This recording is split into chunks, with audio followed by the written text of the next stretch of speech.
Ça qu'a fait ton pays à belle bonsoir les mamans qui regardent nous les autres télévisions. Merci de recevoir nous la caïzote et c'est ensemble qu'on chaque semaine eh ben ma rentrer bien monde mais seulement chaque semaine ma fait découvrir un monde qui ni potence en dit dans pays. Et je dis c'est pas côté Fort France m'a traîné moi monsieur t'es fait l'eau bagaille qui donc m'a dit Manuela, faut que nous créer monsieur nous mettre deux bouts là parce que faut que nous connaître ça qui dit dans toute boudin parce que ça il y aura dit c'est Adam Larel et papa qui continue. Nous que ça, c'est puis un pile plaisir, autres connaître lui pour d'autres noms, mais nous que commencer en misi, nous que commencer puis premier nom yo ba il est né, c'est Patrice Guiteau. Bel bonjour. Bel bonjour Gisèle, bel merci bonjour tout le monde. Alors Patrice Guiteau, nous va commencer par ça, puisque c'est nom.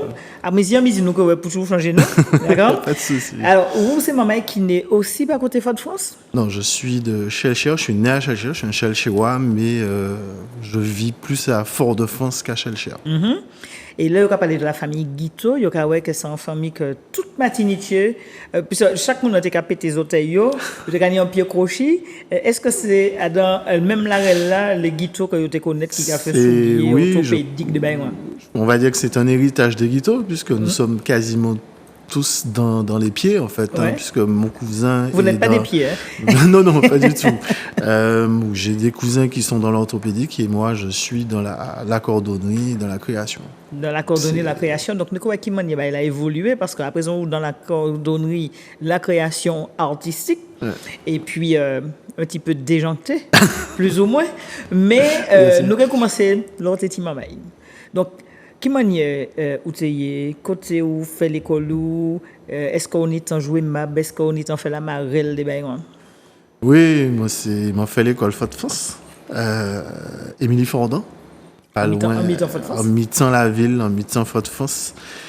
Une école, oui, plus ou moins correcte, mais bon, avec des choses que je n'appréciais pas du tout au niveau des professeurs, ça n'allait pas. Mais bon, c'était dans la période. Si tu n'étais pas monsieur 2, on va pas s'occuper de toi. Si ton papa n'a pas un grand titre, on va pas s'occuper de toi. Et je suis passé effectivement dans cette période qui a été très difficile pour moi. Parce que quand on est jeune, on ne comprend pas les choses, mais on se dit, mais qu'est-ce qui se passe en fait? Alors, nous l'habitude à chaque fois, arrêter, inviter à le Manuel a décidé là en photo. Nous avons une photo là, donc c'est où là? Oui, c'est bien moi. C'est bien moi. C'est bien moi. Là, ça, c'est vieux. C'était effectivement la période scolaire d'Émilie Fordin. Là où tu es quel âge à peu près? Je vais avoir au moins 8 ans. 8 ans, à peu près, ouais. Souvenir des petites classes. Souvenir des petites classes. Alors, c'était l'école, ça a été difficile aussi, à l'âge là? Oui, c'était difficile. Tu sais, si tu veux, dans cette période, Gisèle, les gens se basaient en fait sur les titres. Et si tu veux, dans ma salle, en fait, nous n'étions pas nombreux, mais il y avait beaucoup d'enfants d'artisans. C'est ça. Dont moi et 2 autres encore. Et si tu veux, toutes les mauvaises tâches, c'était pour nous. Ça veut dire qu'un riche artisan, pas pour apprendre l'école. C'était ça, en fait. Ça. Quand tu es l'enfant d'un artisan, c'est que tu ne connais rien, tu ne sais rien. Tu es quasiment illettré. Et si tu veux, moi, j'ai vite été rebelle quand même. On tape un petit peu dessus, mais bon, j'ai été rebelle parce que je ne voulais pas être le boy de ces gens. Et c'était ça, c'était les tâches à porter les sacs, à nettoyer le tableau, à faire ci, c'était ça pour nous. Ouais. Et moi, j'ai fait, je ne veux pas dire que je n'ai pas fait. Bien sûr. Mais à un moment, j'ai arrêté. J'ai dit non, stop. Là, on arrive à comprendre qu'il y a une catégorie qui n'y a apporté sac, apporté à essuyer tableau. Ouf, moi, c'est ou lever mouche rouge. Ah oui, moi, lever mouche rouge, mais ne pas attendre que quoi que ce soit. C'est que de moi-même, m'a dit non, pourquoi pas les autres? Mais il y a qui m'a. Parce que en fait, j'avais un professeur qui habitait pas loin de l'entreprise de mon père. Et moi, je ne mangeais pas à la cantine, donc j'entrais à pied à l'atelier de mon père, je mangeais, et à chaque fois, c'était toujours aux mêmes heures. Donc on se croisait, c'est moi qui devais lui porter son sac. C'est ça. Non, j'ai fait donc une fois. Donc vous faites les sacs plus sacs. Oui. Ouais. Donc j'ai fait ça une fois, mais pas 3 fois. Quoi. C'était une dame. Ouais. Et j'ai refusé. Donc on a convoqué bien sûr mes parents pour dire que voilà, que je suis rebelle, enfant mal élevé. Oui, j'ai eu tout pour moi. J'ai pris. Mais c'est quand même, ça m'a manqué de la vie en fait. Ouais. Ça m'a pas manqué sur l'instant scolaire, mais ça m'a marqué sur toute la vie. Parce que tu perds confiance en toi. C'est ça. Parce que tu te dis, mais est-ce que je ne dois pas dire? Est-ce que je fais bien? Est-ce que je ne fais pas bien? Tu lèves le doigt parce que tu as une réponse, tu supposes que c'est la réponse. Non, on n'a pas vu ton doigt. Hein. Ouais. On n'a pas vu le doigt. Donc, qu'est-ce que tu fais? Tu te refermes sur toi-même. Et à un moment, les parents, tu as comprendre ça, tu as une explication, et puis les mamans, papa, non? C'est pas d'actualité dans le temps? C'était pas d'actualité. En fait, le prof lui-même ne disait pas vraiment la vérité. Ouais. Il n'allait jamais dire le pourquoi qu'il faisait ça. Il va toujours dire que c'est l'enfant qui est désagréable, c'est votre fils. L'enfant n'a pas pris la leçon. Oui, il faut le faire voir par un psychologue parce qu'on pense qu'il y a quelque chose. Oui, ça arrive. Oui, c'est bien ça qui m'est arrivé. On a convoqué mes parents pour dire qu'il faut que je voie un psychologue. Donc j'ai fait des séances de psychologue où moi je sentais que je perdais mon temps. Quoi. Ouais. Et d'ailleurs, à la fin, ils ont déduit que ils n'ont pas compris le pourquoi on m'a fait voir un psychologue. Ouais. Ou t'as une frère et puis c'est? Alors, mon père a un autre fils, un plus grand, mais on ne s'est pas vraiment fréquenté. C'est ça. J'ai toujours été seul. Seul, entre guillemets, j'étais plus avec mon père et ma mère. Ouais. J'ai vécu comme ça, avec eux. Et c'est pour ça que jusqu'à l'heure d'aujourd'hui, si tu veux, le lien familial pour moi est très, très important. Et là où tu es seul ou pas tu es enfant gâté? Parce que le plus souvent, on a dit là, seul ou son enfant gâté? Gâté par ma mère, oui. Oui. Toujours maman, quoi. Oui, j'ai été toujours gâté par ma mère, mais même à ce jour, à mes hauts deux, je suis toujours gâté. Si je lui demande quelque chose, elle va toujours se donner les moyens de me donner. J'ai toujours été un enfant gâté de ma mère et toujours protégé par ma mère, même si ça arrive que je peux avoir tort. Elle faisait passer comme quoi j'ai raison. Elle faisait passer parce que c'est mon fils. Oui, c'est mon fils. Et assez souvent, même avec mon père, ça partait mal. Ça part en vrille. Oui, parce que bon, voilà, mon père était un petit peu plus dur. C'était tous les deux, t'as même tête bourrique entre vous et papa. Nous pouvons qualifier ça de tête bourrique ou bien? Oui, en prenant du recul, oui, je dirais je suis un petit peu plus tête bourrique que lui. Donc des malcapes quand même. Exact. Mais bon, c'est la vie. Comme on dit, je ne pas des sans griffes. Ça, c'est vrai. Donc, parti l'école, à midi, donc c'est pas pour moi, mon Manuel. Oui, c'est mon père. C'est mon père quand il était jeune, là. Il était très, très jeune, dans son atelier, avec une paire de sandales qu'il avait fabriquées. Ouais. Et là aussi, nous avons retourné midi à ce modèle fonctionnement. Et puis, en midi, on a grandi, donc l'école, les collèges, donc là aussi, on passait collège. Est-ce qu'au collège, c'était même situation dans l'école primaire? Eh bien, arrivé au collège, c'est là mon aimé apprendre l'école. Ça veut dire que tu es déjà parti pour le mal ou parti là à l'école encore? On va t'envier l'école encore. Alors, ça peut être... Est-ce qu'il faut des mots dire ça comme ça, mais... Ici, à mon pas ni doit pas dit. Moi, je raillé un professeur. Chaque fois, on tire un professeur. Alors, nous, qui fait la différence, soit tu vas mettre l'école ou tu raillé jusqu'à ton retour au collège. Ah oui. Donc, toutes les mettre l'école, c'était. À partir de ça, ouais, c'est messieurs. En fait, c'est madame là qui était fort. Qui messieurs, qui madame. Parce que, tu sais, quand on est marqué de cela. Et puis, leur pitié aussi à l'âge. Justement, quand on est petit, on découvre la vie. Tu entres à l'école, c'est un système qui te permet de connaître la vie, apprendre et au fond d'eux, mais en même temps apprendre la vie. Si d'entrée on est rejeté, on ne peut pas, on ne sait pas le pourquoi. Pourquoi on me rejette? Je suis pas handicapé, j'ai pas, voilà quoi. Quel est le problème? Donc qu'est-ce qui se passe? Et j'ai dit rester sans réponse de ça, des enseignants, des maîtres de l'école. Ça vaut plus la peine d'aller chercher. Non, ça vaut plus la peine d'aller chercher. Et c'est vrai que quand je suis arrivé effectivement en collège, c'était un autre univers. C'est d'autres personnes. Tu découvres l'école. Tu découvres à apprendre. C'est plus humain. C'est plus humain. Et puis, il n'y a plus si tu veux, de chercher le rang social de chacun. On est tous dans une salle, on est tous pour travailler. Il y a les uniformes, on est là tous pour travailler. Et puis, on pas tenir sac pour porter non plus. J'ai pas de sac à porter, j'ai pas des gens qui m'obligent à faire des choses. Non, donc c'est vrai que quand je suis arrivé au collège, j'ai pris plaisir. J'ai pris plaisir d'apprendre.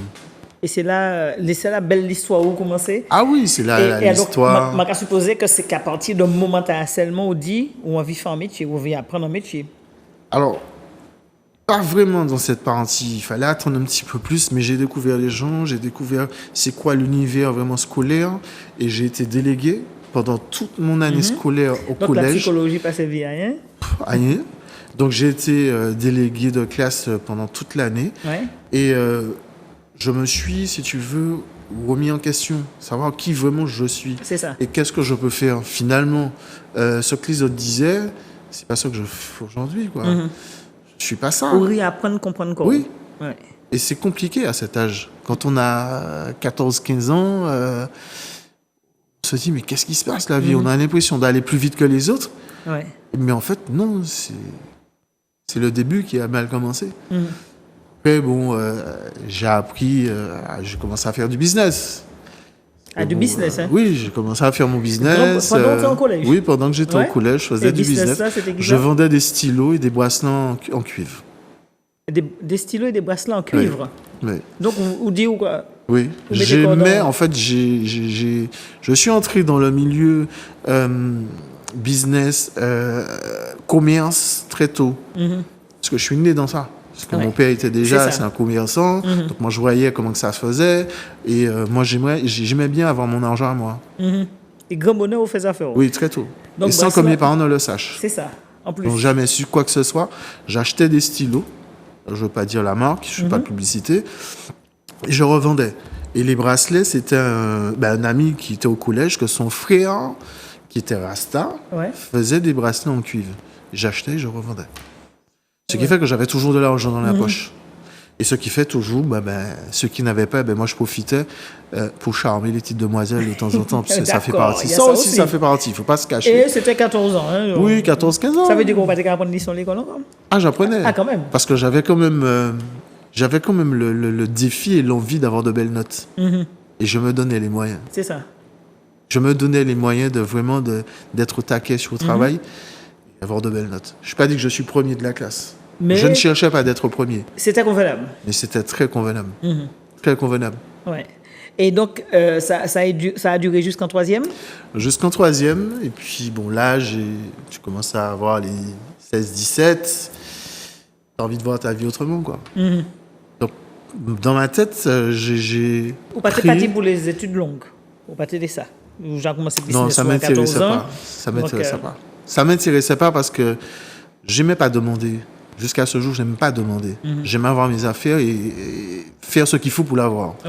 Donc, j'ai fait ce qu'il faut. J'ai pris le maximum de choses à l'école. J'ai eu des stages, j'ai fait de l'agriculture. J'ai touché un petit peu à tout. C'est ça. Et à un certain âge, à l'âge de 16-17 ans, je me suis dit que j'arrête. J'arrête et je travaille avec mon père. Ah oui, tu as arrêté l'école? Arrêté l'école. Voilà. Où est-ce allé au service militaire entre-temps? Alors, j'ai été exempté.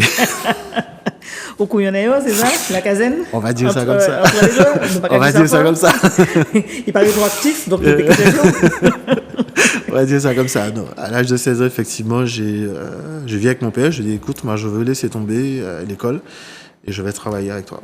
Et alors, à un moment là, c'est vrai qu'à période là, les parents étaient plus ou moins cautionner ça. Plus ou moins. Ou parler à l'école, venir travailler. Aller chercher un travail pour faire. C'était ça. C'était ça, en fait. C'était, si vous pas qu'à travailler à l'école, il faudrait travailler, quoi. Ouais. Et puis, vous décidez, vous rentrer dans la cordonnerie. J'ai décidé d'entrer dans la cordonnerie, surtout parce qu'il y a eu... Mon père avait un employé qui dans les années après, prenait sa retraite. D'accord. Donc, c'était aussi une bonne chose pour mon père. Oui, mais tout à fait, mais ça a été aussi une bonne chose pour mon père pour pouvoir me former. C'est ça. Pour quand lui, il va partir en retraite, que moi, j'ai déjà une certaine maîtrise des machines et des outils. Et faire la succession aussi. Donc, du nom dans l'entreprise. Exact. Donc, mon père, il a vu que du bénéfice aussi. Donc, mes premières années avec mon père... très bien. J'entrais, je sortais quand je voulais. T'es qu'à VO. J'entrais dans une entreprise, je sortais ou dit quoi? Non, je ne dis même pas qu'il me surveillait, il me laissait faire. Et la deuxième année, attention, là, ça a changé. La première année, c'était l'immersion. Oui, ça a changé. J'oublierai jamais, en fait, dans la période qu'il m'avait dit ça, c'était le début d'année. Et il me dit, écoute, il faut que je te parle. Ok. Mais à partir de maintenant, tu as une heure d'entrée, mais tu n'as pas d'heure de sortie. Une heure d'entrée et pas une heure de sortie. Ça, c'est pas du travail. Oui, mais j'ai pas compris, quoi. Oui, parce que c'est quand on va fermer que je pourrais te montrer. Dans ma tête, j'avais dit, ouais, mais M. Cagren est mouvement, mais on peut pas aller au petit coupé, on peut pas. Mais oui, tous mes mouvements sont morts, puisque voilà. Excuse-moi, mais Gisèle, le premier jour, je l'ai senti passer, puisque je suis sorti très tard. Ouais. Et voilà, quoi, ça forge. pris. Oui, ça forge, avec, bien sûr, en prenant du recul aujourd'hui, tu te dis, oui, mais ça a quand même servi. Mais au départ, non, tu prenais pas ça comme ça. Hein. Ou dit qu'à un moment, ça m'a changé de métier. Oui. À un moment, j'ai voulu changer. Ouais. Mais sais-tu que je suis... c'est pareil avec l'école. J'ai voulu toujours avoir de bonnes notes. Et j'ai voulu aussi prouver à mon père que je peux. Et je me suis battu pour lui prouver que je suis capable. Ouais, malgré les sorties tardives. Et quand c'était tardif, c'était quelle heure alors? C'était 22, 23 heures. Ah ouais, donc ça veut dire rentrer dormir, quoi. Ah oui. Là, on finit là où t'as plus rien à faire. Ouais. Tu vas manger encore, si tu arrives à manger. Et qu'est-ce que ça, c'était café Alors, on fabriquait des ceintures. On fabriquait aussi des colliers de chiens, des laisses pour chiens. D'accord. Et tout en cuir. Hein. Tout en cuir. Et on fabriquait aussi des sandales qu'il faisait aussi. Donc c'était le soir, quand il n'y a plus personne, on est plus tranquille, donc on arrivait à faire, parce que tout ce qu'il faisait, il découpait à la main. Il n'y avait pas trop de machines. Donc c'était à la main, tout était découpé à la main, les coutures c'était fait en machine. Donc c'était à ce moment-là qu'il était, si tu veux, plus libre de me montrer comment utiliser les outils. Si pensez la nuit, tu as montré l'histoire, tu as fait la journée. Alors la journée, moi, mon job, c'était de tout ce qui était collage et clouer les chaussures. Des préparations, la préparation des chaussures pour son employé qui était là. Donc c'était ça que je faisais dans la journée. Je t'avouais qu'à un moment, je me suis dit, ouais, mais bon, je vais passer à une vitesse supérieure. Ouais, il y a qui sont à faire, quoi. Voilà. Mettre tes talons, virer voilà, t'as envie de faire plus, quoi. Donc, effectivement, j'ai pris l'initiative de moi-même de faire. J'ai pris l'initiative de moi-même de faire. Oui. Donc c'est vous qui décidez. Oui, j'ai décidé. Ça veut dire que vous doublez pas par où? Oui. Bon, tiens, nous avons ça demain? Pas une pièce problème. Bon, nous avons un petit dité, ou soit nous avons un petit dité basilic. Ah, mon Dieu. Une pièce problème. Pas de problème. Un petit dité basilic, Manuela, pour nous sortir. Nous allons prendre pour demain.